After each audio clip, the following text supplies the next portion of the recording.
নমস্কার, আমি প্রদীপ্তা। আশা করি সবাই খুব ভালো আছেন এবং এই মুহূর্তে আমি একটি শেয়ার করছি আমার খুব কাছের একজন মানুষের কথা সম্পর্কে। সে আমার দিদিভাই। নিজের জীবনের একটি এমন অভিজ্ঞতা শোনাবে যেটা শুনলে বোঝা যায় যে হ্যাঁ, ঈশ্বর সত্যিই আমাদের মাঝে আছে।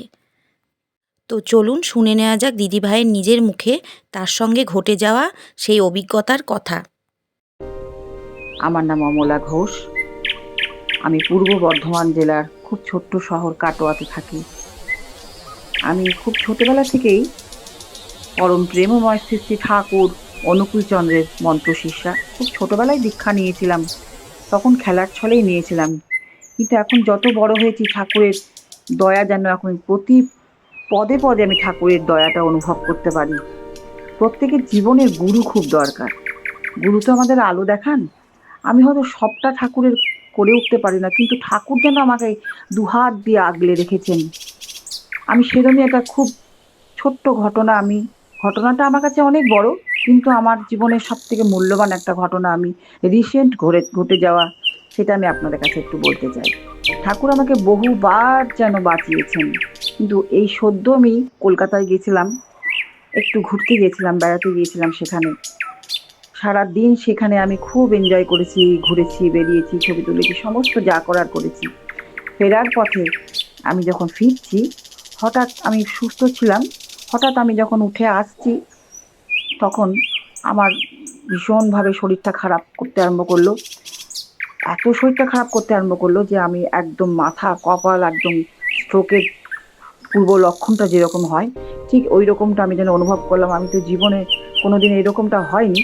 আমি যখন বসে পড়লাম, আমার যখন খুব খারাপ অবস্থা, যেন কেউ যেন আমার এক বান্ধবী সে আমার মাথার মধ্যে জল যখন দিচ্ছে, জল খাওয়াচ্ছে, আমি সমানে আমি আমার গুরুদেবকে ডেকে যাচ্ছি। আমরা হয়তো ব্যক্তিগত জীবনে প্রত্যেকের অনেক দেবতাকে আমরা পুজো করি, লক্ষ্মী, নারায়ণ, শিব, কৃষ্ণ, সবাইকে আমরা ভজনা করি, সবাইকে আমরা সমান শ্রদ্ধা করি। কিন্তু আমার গুরুদেবের যে মন্ত্র, বীজ মন্ত্র, সেটাই কিন্তু আমি সমানে আউড়ে যাচ্ছি। আমার কিন্তু সেই সময় কোনো দেবতার নাম স্মরণ করেনি, মনে আসেনি। আমি শুধু আমার ঠাকুরকে ডাকছি, ঠাকুর তুমি আমাকে বাঁচাও, ঠাকুর তুমি আমাকে বাঁচাও। আমি হয়তো জোরে বলতে পারছি না, কিন্তু সমানে বলছি, ঠাকুর তুমি আমাকে বাঁচাও। ঠাকুরই যেন আমায় বাঁচালেন। আস্তে আস্তে আস্তে আস্তে আমি সেই জায়গাটা থেকে রিলিফ পেয়ে গেলাম। সেই মাথায় জল দেওয়ার পর থেকে আমি আমি যেন মৃত্যুর মুখ থেকে ঘুরে এলাম। আমি আস্তে আস্তে উঠে দাঁড়ালাম। ওরা আমাকে যখন নিয়ে ফিরছে, আমি পুরো সুস্থ। আমি হেঁটেই সেখান থেকে গেলাম, সিঁড়ি দিয়ে উঠলাম। আমার জীবনে যে ঠাকুরের কত কত দয়া আছে, সেগুলো আমি আপনাদেরকে বলে বোঝাতে পারবো না। আমি বহুবার মানে ঠাকুরের উপর রাগ করে আমি ঠাকুরের কোনো কিচ্ছু করিনি, কিন্তু ঠাকুর ঠিক আমাকে কিন্তু সেই জায়গাটায় নিয়ে এসছে। তুই করবি না, তোকে এই যে এইগুলো করতেই হবে। দু হাত দিয়ে যেমন মা তার সন্তানকে আগলে রাখেন, ঠাকুর সেইভাবে আমাকে আগলে রেখেছেন। আমি আমার যে শ্বশুর বাড়িতে থাকি, সেখানে কিন্তু আমি ঠাকুর ছাড়া আমার আর কেউ নেই যে তারা ঠাকুরকে ভজনা করে। কিন্তু বাবা মার পরে, বাবা মা তো সত্যি করে প্রত্যেকের গুরু, প্রত্যেকের বাবা মাই প্রত্যেকের গুরু, কিন্তু গুরু থাকাটা একদম খুব দরকার। যে গুরু আমাদেরকে একটু আলো দেখাবেন, সেই আলোটা আমাদের খুব প্রত্যেকের জীবনে প্রয়োজন।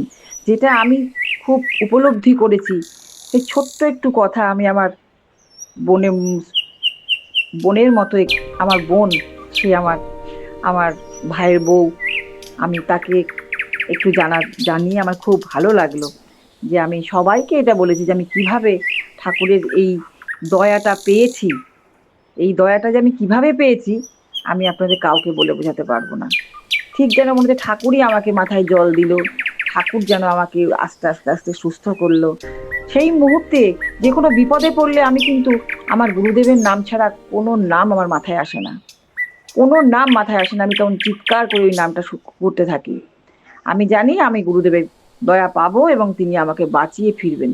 এমনকি আমি যখন বাড়ির থেকে যাই, কলকাতা যাই, তখন আমি আমার ঠাকুরের কাছে বলে যাই, যখনই যাই ঠাকুরকে বলে যাই, ঠাকুর আমি যেন ফিরে এসে আবার তোমার চরণে ফুল দিতে পারি, তুমি যেন আমি ভালো করে ফিরিয়ে নিয়ে এসো। এইটা আমি আমার গোপালকে বলি, এইটা আমি আমার ঠাকুরকে বলি। তা ঠাকুর কিন্তু আমার সত্যিই ফিরিয়ে নিয়ে এসছে। এটা আমার জীবনে কি দয়া নয়? অবশ্যই ভীষণ বড় দয়া। হুম, এটা আপনাদের কাছে শেয়ার করার ছিল আমার। ভালো থাকবেন সবাই, সুস্থ থাকবেন। জয় গুরু।